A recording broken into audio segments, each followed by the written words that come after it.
Hello guys, once again you're welcome back to our channel, and this is the part 2 of the UAS Finnish exams. In our previous video we're talking about the specific requirements you'll be needed to sit for your exams, the laptop and its specifications. So in this video we are going to be talking about how the exams are going to look like, what you should expect. Actually, this written part, some people usually ask, is there a center where you go and write and stuff like that? No, there is no center.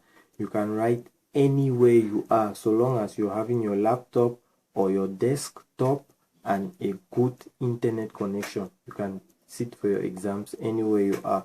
So secondly, the exams is divided into sessions. For example, you have advanced mathematics, you have English skills, you have ethical skills, you have reasoning skills, you have the Finnish and the Swedish language skills as well. So now these sessions depends on the universities you applied for. For example, if you went in for something like technology, you should be expecting advanced mathematics. Then those who went in for nursing, you should be expecting to take the Finnish and the Swedish language test. But for those of you who went in for other universities, like for example tourism, esports and so on, you should be expecting maths, English, ethics, reasoning.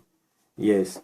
So now what you should understand about this session is that when the exam starts, if they say the exams is starting at 12 noon Finnish time, when the exam starts at 12 noon Finnish time, whether you are logged in or not, the exams have already started. So remember, I told you guys in our last video that you should be aware of your time zone. Go to Google and Google search your time zone with Finland. I gave an example for Cameroon. Those in Cameroon, 12 noon is going to be 11 a.m. Cameroon time. Yes, that's when your exams are going to start. And for English and reasoning skills, is compulsory.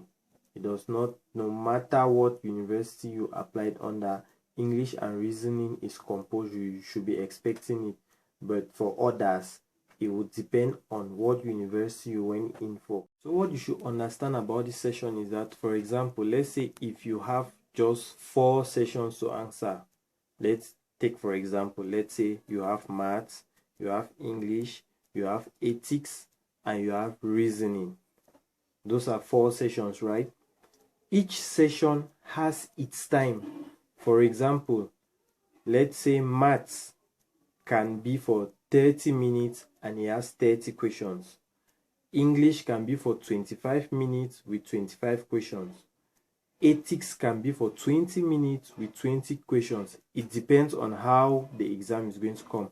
I'm just actually trying to give you guys a clue. Now, this is what happens.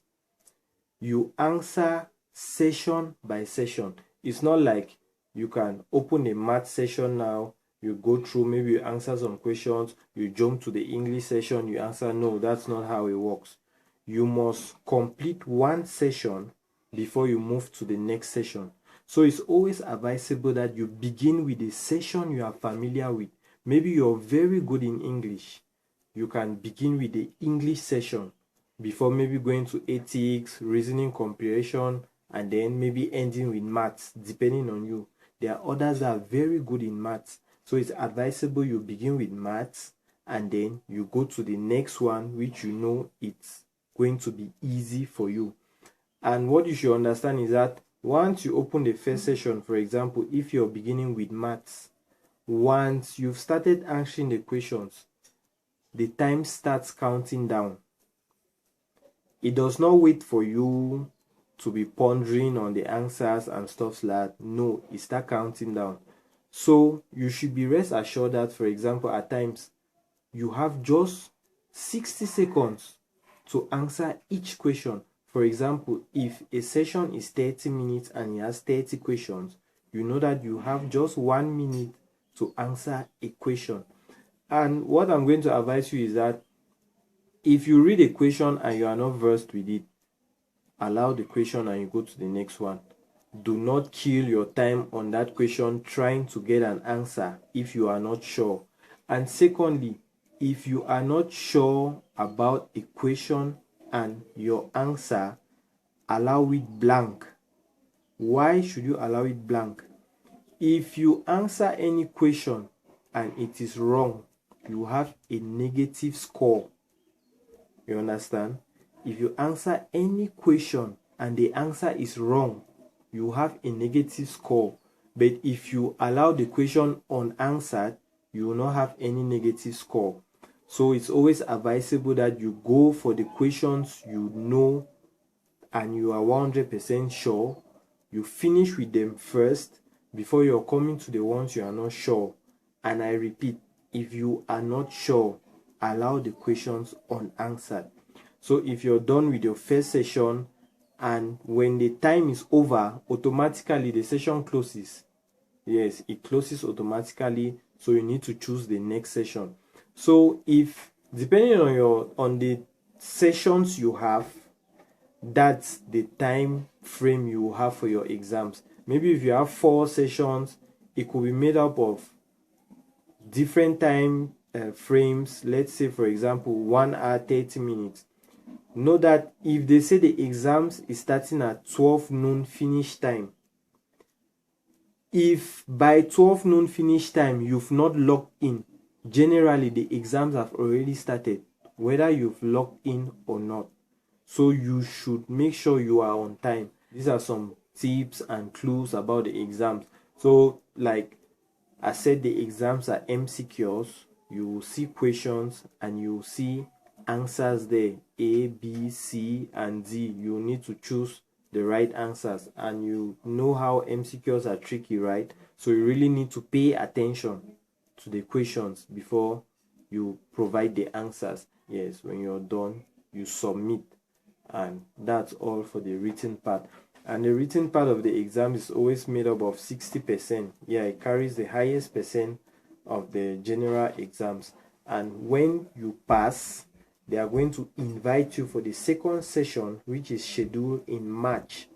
Yes, that's only when you pass. So if you do not pass the first session, be rest assured you will not be invited for the second session. So if you look on the screen, that's our WhatsApp contact. We can help you with some sample questions, and especially how the questions look like. For those of you who are interested, you can get to us on WhatsApp. That's our contact on the screen. You can get to us, and we will also be at the comment section to take your answers and help and guide you so that you all are going to be successful in your Finnish UAS International Exam 2023. Thank you. Don't forget to like and subscribe and share with your families and friends. I wish you all good luck.